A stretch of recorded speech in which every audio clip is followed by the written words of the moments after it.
Getting into Airsoft has always been a difficult task. Not knowing what gear to get, where to play, and what information you really need starting out can be challenging. So, here is a tutorial of what I personally think is best for Airsoft starters. Play a few games first. First off, don't go out and just start buying everything that looks cool on the market, but instead, go to your local Airsoft field and play a few games. I'd say play at least 3 days worth of games before you go out and buy gear. The reason being is so you can get an understanding of what Airsoft is like and also to see what your playstyles are. The last thing you want to do is buy a bunch of gear, go out to play, and realize that is not the playstyle that you really enjoy. I personally bought hundreds of dollars worth of gear when I started out and realized that it wasn't my playstyle and that all that money went down the drain. If I had known what I know now, I definitely would have saved that money and done my homework of what I really want first. Once you get a feel for Airsoft, you're going to want some kind of gear, be it guns, tactical clothing, gear, accessories, etc. There is a large variety of options that you could get, but here is what I recommend. For the most important part of Airsoft, there is safety. For this category, you absolutely want to make sure the gear you are getting is reliable. That's why I recommend these versions of face protection. There is either an option of a complete mask, generally a paintball mask, such as the masks that are used for a rental protection, or having a quote upper and lower. With a full face mask, I recommend the VALKEN ANNEX MI-9 because it is inexpensive and it lasts for a solid time. For the upper, also known as eye protection, I recommend the VALKEN V-TAC TANGO. And for the lower, I recommend a WARHEAD STALKER MESH mask. Each type of face protection has its pros and cons. For the full face mask, you have a quick and easy way to throw on face protection, and it indefinitely covers the entire face, though it is generally harder to aim down the sights, and some people have a harder time breathing when exhausted or out of breath. And with the upper and lower option, pros are the ability to warp and maneuver the protection to your particular face. It is a lot easier to aim down the sight, and it feels lighter, and generally you are able to breathe much easier. For a starter weapon, I personally recommend a G&G CM16 Raider or a G&G CM16 Carbine. I like this gun because it is inexpensive, starting at around 140 to 150 bucks depending on where you get it.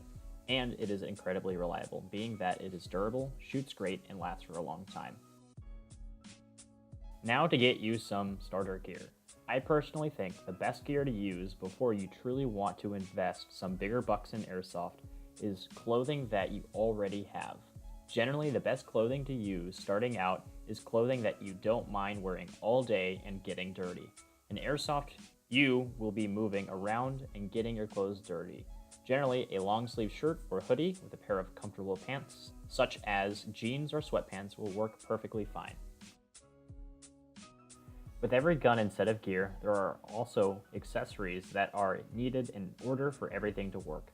Those things are the ammunition that the gun uses, aka BBs, batteries to make the gun work, a charger to make the battery stay functional, and a magazine for the gun to shoot BBs. For the ammunition, I recommend getting Valken or Elite Force .25 gram Bio BBs. These BBs are the best bang for your buck and work best in the guns that I mentioned earlier. Also, the Bio variant BBs are better for the environment if you are playing outdoors. Usually, the magazine will come in the box of the gun you purchase, but in the case that it does not, I recommend getting a G&G hicap magazine. This particular magazine holds up to 450 rounds, are durable, and work best with the guns that I listed earlier. A great battery to get is the Valken 9.6 1600 mAh nunckuck battery. These types of batteries are standard batteries to use in the majority of Airsoft guns and are great for beginners. And with this battery, you will need a battery charger. A Tenergy smart charger is a great option. As someone who currently uses one and has used one for almost a year, I can say they are a solid option. Lastly, you may need a barrel sock. This is essentially a sock that covers the end of your barrel, so in the case of an accidental discharge, the BB hits the sock instead of a person or object in front of the rifle. The rule varies from field to field. Some require a sock specifically made for the end of a gun. Some may require anything that can withstand a BB hitting it, such as a glove or shamog, and others don't require them at all. Make sure you ask your local field's rules to see if they are required. Okay, now that you have a general understanding of what to get, there are 2 rules that all airsoft fields require every player to follow. Rule number 1 of airsoft is safety. With that, make sure you always keep your face protection on, especially your eye protection on, no matter what. It does not matter if you are fogging, if your eyes are uncomfortable, etc. The last thing you want is to lose an eye over something minor. If you are having issues with your face protection, either contact a referee around you, or if there are none, exit the field and then proceed to fix your issue. Rule number 2 of airsoft. There is the honor system, also known as calling your hits. In airsoft, it is the player's responsibility to, quote, call themselves out when they are hit by a BB of either enemy fire, friendly fire, or self-inflicted fire.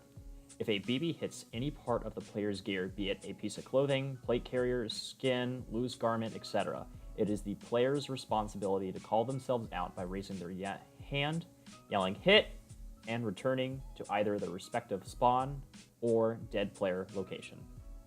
Final thoughts. A few more things to add. I recommend doing a bit of research into the sport, like what kind of playstyles you want, what kind of loadouts do you want to build, where you want to play, etc. And lastly, don't forget to have fun. After all, airsoft is made for everyone to enjoy the spirit, so go out there and enjoy yourself. Well, that's it for this video, and I hope you learned something.